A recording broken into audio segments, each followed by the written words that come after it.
اهلا بكم من مطبخي مطبخ الواحد ام احمد. ازيكم حبايب قلبي كل متابعيني؟ عاملين ايه؟ يا رب دايما تكونوا بخير. وحشتوني جدا جدا جدا من الفيديو اللي فات، وصباح الورد وصباح الفل وصباح الياسمين. عايزه اقول لكم ان الايام بتجري والشهر بيجري وانا لسه متاخره. لا عملت النواعم بتاعه الناس والزبائن بدات تقلق، اللي هو كل شويه حد يكلمني: هو انت فين يا ام احمد؟ هو فين الكحك والبسكوت؟ هو انت ما خلصتيش؟ هو انت ما عملتيش؟ ابغى اقول لكم ان انا لسه ما بديت شغل ولا اشتريت خامات، بس استحي. بس استحي والله، استحي اقول لكم ان انا لسه قاعده بفكر اشتغل ولا ما اشتغلش ومتكلاكم. ان شاء الله خير. عايزه اقول لكم ان ده كان روتين يوم عيد الام. ده يوم عيد الخدامه الفلبينيه اللي جابها لكم ابوكم عشان خاطر تشيل وتحط وتودي وتجيب وتفضل تخدم فيكم ليل ونهار ونهار وليل. فالنهارده ده كان يوم سوق، يعني كان يوم عيد الام. ده كان عندنا في البلد اللي هو كان يوم الجمعه، كان يوم سوق. انتوا عارفين يوم الجمعه كان سوق. طبعا انا رحت بقى السوق من بدري، انا صاحيه من بدري من الساعه 9 علشان خاطر ابدا اليوم كده من اوله وابدا الشغل بتاعي من اوله، لان انتوا عارفين ان ده بيبقى موسم شغل. فرحت السوق كده جبت الطلبات اللي انا عايزاها. عايزه اقول لكم ان انا من اول رمضان ما سوقتش تسويقه عليها، والله عليها الطلب. بروح ما بلقاش حاجه اصلا، يعني انا ما بلقاش حاجه في السوق اجيبها. بروح متاخر، يعني من اول رمضان بروح السوق من بعد الظهر، فما بلقاش الا السمك. بجيب السمك واجي، ممكن الاقي شويه ليمون كده معفنين، شويه طماطم ضاربين. ما بجيبش اكتر من كده. فالنهارده قلت لا، ما عادش ينفع يا بنتي يا ام احمد روحي السوق من بدري كده بما انك صاحيه بدري، والحق اليوم كده من اوله. اول حاجه جبت جبنه كده قشطه، ده جبتها. كنت رايحه اجيب سمنه بلدي عشان خاطر النواعم. فالراجل بتاع السمنه ده بيبقى عنده قشطه كده ايه او جبنه، بيبقى هو عاملها على ايده. فجبت كده ايه هو طبعا المكعب بتوزن حسب ما بيجي، فدول كانوا قاطعين 65 جنيه. جبت كمان فلفل وجبت خيار، جبت فلفل حار وبارد، وجبت خيار. جبت طماطم، جبت سمنه بلدي بقري وجاموسي. الجاموسي بعمل بقى الغريبه، والبقري بعمل بقى الكحك. الكحك في السمنه البقري عامه، يعني السمنه البقري بتاعت الحلويات اكتر، السمنه الجاموسي بتاعت الطبيخ اكتر. تمام. فالسمنه البقري بتبقى في الحلويات حلوه وريحتها حلوه، انما السمنه الجاموسي بتبقى في الطبيخ.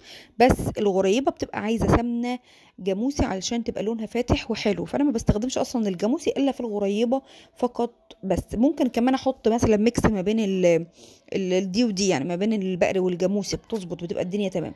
جبت شويه بهارات كده كانت ناقصاني، يعني جبت بهارات فراخ، جبت بابريكا، جبت فلفل اسمر. بس يعني هم دول اللي جبتهم. قلت كانوا ناقصين، انا ما كانش عندي، فجبت من كل كيس كده. الكيس بيبقى ب5 جنيه، ب7 جنيه، الفلفل الاسمر ب10، انما البهارات الفراخ بيبقى ب5، فجبتهم كده وجهزتهم. طبعا بعد ما ستفت الحاجه بتاعه السوق، عايزه اقول لكم طبعا ان انا كنا بدري حطيت السمك، غسلته البوري وحطيته في التلاجة. جهزت كل حاجه، كنت غاسله مواعين، منظفه الدنيا، رتبت البيت، ما خليتش اي حاجه خالص ناقصه. وبدات ان انا اجهز تجهيزاتي للشغل، اللي هو بشرت الشوكولاته، خفت الصوصات، عملت جناش الشوكولاته، عملت الاشكال الشوكولاته اللي هزين بها التورت. يعني جهزت كل حاجه. انا كنت بسيح الشوكولاته الناحيه التانية عشان اعمل الاشكال. جهزت الكريسبيات بتاعتي، حطيت الصينيه الكبيره اللي احنا بناكل عليها الستيل دي، ورصيت عليها كل حاجه التزيين: الصوصات والشوكولاتات والكريسبيات واشكال الشوكولاته والجناش وكل الحاجه اللي انا هزين بيها تبقى في مكان واحد او على صينيه واحده لوقت التزيين وبس. وبدات هنا بقى ان انا اضرب في الاسبونشات، وبعد ما ضربت الاسبونشات بتاعتي بدات ان انا اقطع في الكيك واشتغل على طول. كان في تسليمات العصر وتسليمات بعد العصر وتسليمات قبل المغرب وتسليمات بعد المغرب. المهم ان الحمد لله اليوم عدى على خير. وعايزه اقول لكم ان في شغل انا ما صورتوش، يعني كان في عزومه على 40 كب كبير كانوا طالبينهم، عملتهم وما تصوروش. وكان في كمان 20 طاجن كنت عاملاهم ما تصوروش. يعني في شغل كده عملته كمان، بس للاسف ما تصورش نظرا لضغط اليوم. المهم ان انا بدات شغل بالظبط في المطبخ الساعه 10 الصبح، انتهيت الساعه 10 بالليل. طلعت من المطبخ الساعة 10 بالليل، قعدت على الكنبة وغيرت هدومي الأول، وقعدت على الكنبة واتغطيت، وما عدتش اتعتعت من المكان. اللي هو اللي عايزين نسحر روحوا اعملوهم، عايزين نسوي روحوا اعملوهم. إيه ماما المطبخ انا مش قافلاه بالقفل. يا حبيبتي المطبخ عندكم اهو. انا يمين على يمين ب3، ما انا قايمه من النوم ولا انا انا ما كنتش نايمه بس كنت قايمه صح وكده. اللي هو يعني بصوا لو انتوا ودتوني كده جبتوني كده انا مش هقوم. المهم ان احمد ابني ربنا يهديه راح عمل لنا بيض وجاب وراح نزل اشترى زبادي واشترى لانشون وشيبسي، وجاب صينيه حط لنا عمل لنا بيض وحط الجبنه واللانشون والشيبسي وحطها على رجلي: لف لنا سندوتشات يا ماما. ودخل عمل لنا كل واحد كوبايه كاكاو واكلنا الزبادي. وكانت الساعه 1، دخل كل واحد على السرير ونمنا. انا بقى قمت تاني يوم. ده تاني يوم انا كنت في نفس ذات الدغدغه اللي انا متدغدغاها، يعني بصوا يعني ايه، كان نفس الدغدغه بالظبط. اللي هو انا مش قادره، اللي هو هروح كده اجي كده انا مدغدغه. فانا هنا قررت ان انا مش هعمل حاجه بالنهار، يعني مش هعمل شغل، رغم ان انا عندي والله صاج سبونج، بس انا والله ما انا قادره اعمل حاجه. فقلت انا مش هعمل اي شغل خالص، عشان من اول بعد الفطار ان شاء الله هبدا ان انا اعمل النواعم، يعني هبدا في شغل النواعم. فما عدتش واخده شغل، يعني ما عدتش واخده شغل بقى طرط ولا كنافه ولا حاجات من دي. فانا هبدا في شغل النواعم بس. كنت محتاجه طلبات، كان ما عنديش لا فراخ ولا عندي لحمه ولا عندي حاجه. فصحيت برضو بدري، لان طبعا نايمه من بدري، انا كنت نايمه من الساعه 1، فصحيت طبعا بدري. انا صاحيه مثلا على الساعه 10. نزلت السوق، جبت فرخه وحطيتها في الفريزر، قلت تبقى موجوده. جبت نص كيلو لحمه، جبت كوسه وجيت. بس ما جيتش اشتغلت على طول، انا ما دخلتش المطبخ الا بعد العصر. يعني جبت الطلبات بس اللي كانت ناقصاني وجيت. بصراحه قعدت لان كنت مكسره، ما دخلتش المطبخ غير بعد العصر. عملت اللحمه كده في الحله الضغط، وقشرت الكوسه وجهزتها، وبدات ان انا اعمل الطبيخ بتاعي، يعني الفطار اللي احنا نفطر. انا هعمل النهارده اكتر اكله احنا بنحبها كلنا اللي هو لحمه وكوسه ورز. الاكله دي احنا بنعشقها حرفيا، بنحبها جدا جدا. فقلت بقى انا هعملها النهارده. انا كنت ناويه، يعني بص انا كنت واعده اولادي ان انا هعمل فراخ مشويه، يعني كنا هنبعت فراخ تتشوى ونجيب لحمه ونعملها كفته وعيش وطحينه وسلطات وكلام من ده يعني. بس انا لما لقيت اللحمه بصراحه متعلقه كده وكانت شكلها صغيره وحلوه، فيعني هفت في دماغي كده، قلت لا انا هعمل النهارده لحمه ونسيب. قلت انا كده كده هشوي الفرخه بره، فسيبها اليوم مضغوطه فيه، او يوم. طب انا دلوقتي قاعده مش بعمل حاجه، تمام، اروح ابعت الفرخه بره واقعد؟ طب ما انا اسيبها اليوم مثلا، ابقى اشتغل فيه نواعم قبل الفطار، او ابقى يعني ايه معطلش نفسي بطبيخ وبتاع، لان انا عندي شغل نواعم يعني اللهم بارك.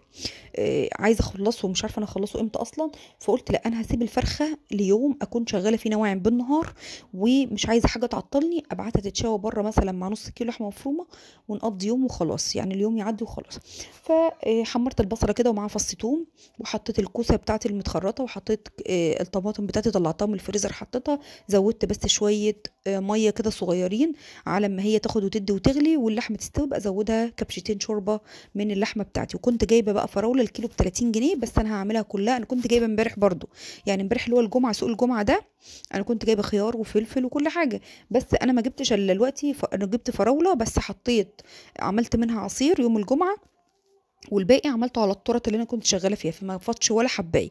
فلقيت الفراوله ب 30 جنيه، فجبت بقى كيلو. فقلت انا هعمل منهم فراوله شويه عصير وشويه ادخلهم الفريزر. فهنا بقى ما بيكون حاجات زي دي بخلي الولاد يشاركوا، يعني الوقت تعالى لينا اعملي الفراوله، يعني حاجات بسيطه زي دي. يعني مثلا اللي مناسبه لسنه، انا بطلب من كل واحد الحاجه اللي عارفه ان هو هيقدر يعملها، اللي مناسبه لسنه. انا مش عايزه، او يعني حاليا انا بشتغل مثلا والدنيا مضغوطه معايا، مش في مجال تجربه، او مجال مثلا ان انا اقعد اقول ايه تعالى يا محمود اعمل حاجه وانا عارفه ان هو مش مقدرته يعملها. لا انا بدي لكل واحد مهمه اللي عارفه ان هو يقدر يعملها. فانا ناديت لينا قلت لها تعالي لينا قطعي كل الاخضر بتاع الفراوله ده وخلاص، مش عايزاكي بعد كده. قالت لي مش عايزه حاجه تانية يا ماما، قلت لها لا.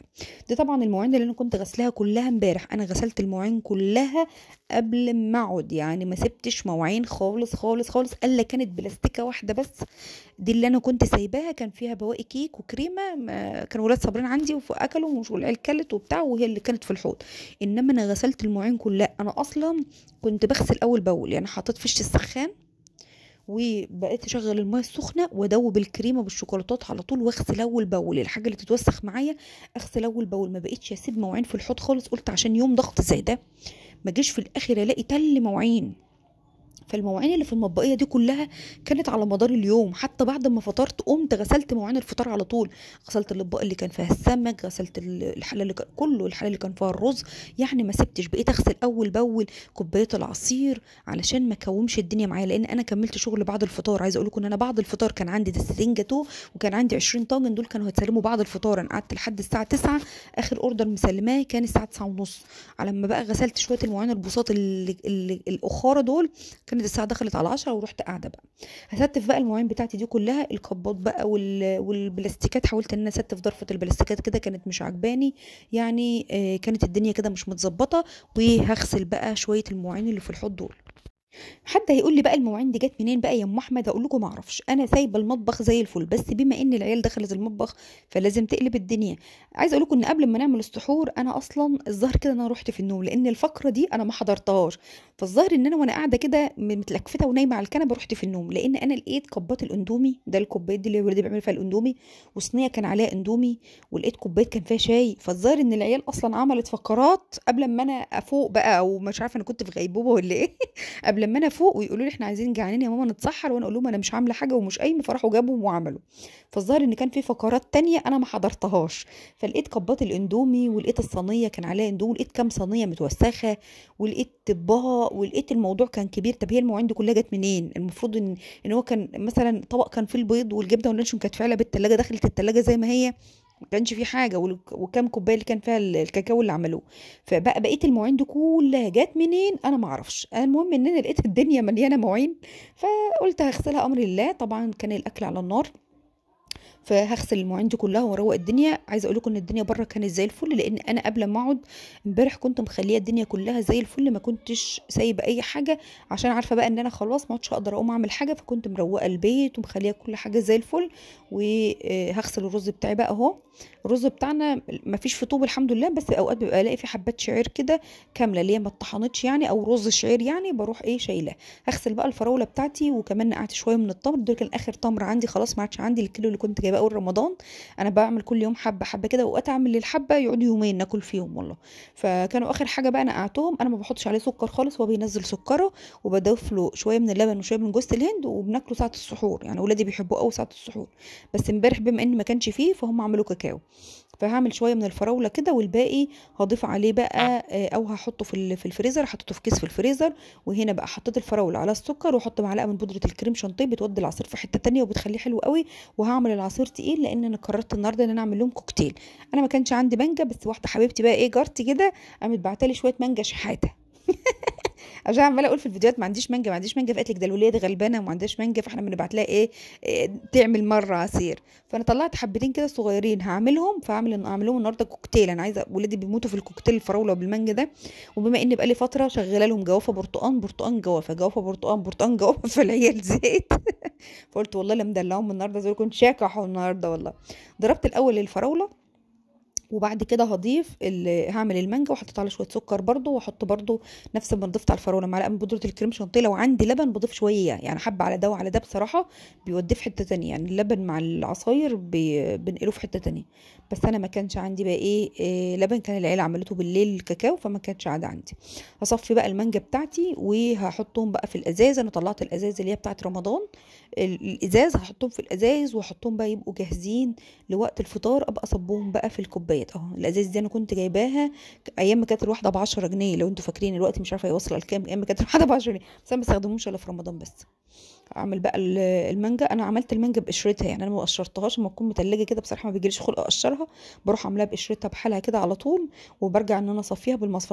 المصفى بتاعتي دي اصلا يعني مش واسعه. وكمان المانجا عملتها تقيله علشان اما اجي احطها في الكوبايات ما يختلطوش ببعض يعني، الفراوله ما تجيش على المانجا ولا حاجه، يبقوا تقال. وهصبها برده في الازازه اهو. هروح بقى اشطف الحاجات دي على طول عشان ما اسيبش مواعين، لان انا زي ما قلت لكم هشتغل بعد الفطار نواعم، فاروح على طول اي حاجه تتوسخ اشطفها. فانا بحط العصير الاول نص كوبايه، والنص التاني ويفضل يكون اللي تحت تقيل، واللي فوق مش مشكله لو خفيف، انما اللي تحت اهم حاجه يبقى تقيل. وبعد كده بميل الكوبايه واروح صبها كده. احمد ابني بيقول لي ايه يا ماما انت بتميلي الكوبايه ليه؟ قلت له عشان ده ما يختلطش بده، لو احنا كبناه عادي كده ده هيخش على ده، انما بنميل الكوبايه ونصب بجنب فبيطلع الكوبايه نص ونص، بتطلع اموره كده. شايفين الجمال؟ شايفين الحلاوه؟ هنغرف بقى الاكله اللي احنا بنموت فيها. عايزه اقول لكم هنا ابو احمد كان بيرن علينا، فبقول ها احنا كنا بنقول العيال عايزين فراخ مشويه، وانا هروح الصبح اجيب فرخه ونشوي وبتاع.